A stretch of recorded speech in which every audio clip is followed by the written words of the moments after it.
Hospitals ఎప్పుడైతే private అవుతాయో అప్పుడు బిల్లులు లక్షల్లోకి పోతాయి.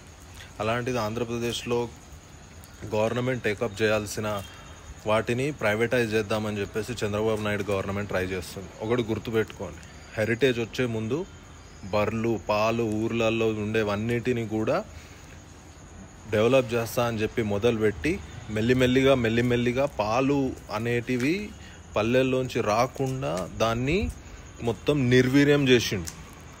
అందుకే హెరిటేజ్ పాపులర్ అయింది, అందుకే హెరిటేజ్కే పోయినాయి పాలన్నీ, అందుకే హెరిటేజ్ ఫుల్ ఫ్లెడ్జ్డ్గా డెవలప్ అయింది. ఇప్పుడు దేశంలోనే రిచెస్ట్ సీఎం చంద్రబాబు నాయుడు. ఏడికెళ్ళి వచ్చినాయి, హెరిటేజ్లోకి వెళ్ళి వచ్చినాయి, ప్రైవేటైజేషన్లోకి పోయింది. ఊళ్ళల్లో పిండే పాలు బతికే జనాలంతా కూడా ఇప్పుడు అది లేకుండా పోయింది. అందుకే మెడికల్ కాలేజెస్ ఎప్పుడైతే ప్రైవేటైజేషన్ చేద్దామని అనుకుంటున్నారో అది చాలా పెద్ద ప్రమాదం. ఆంధ్రప్రదేశ్ ప్రజలందరూ బిల్లులు కట్టుకోలేక చచ్చిపోవాలి. హాస్పిటల్స్లలోకి పోయినప్పుడు లక్షల్లో ఖర్చు అవుతుంది.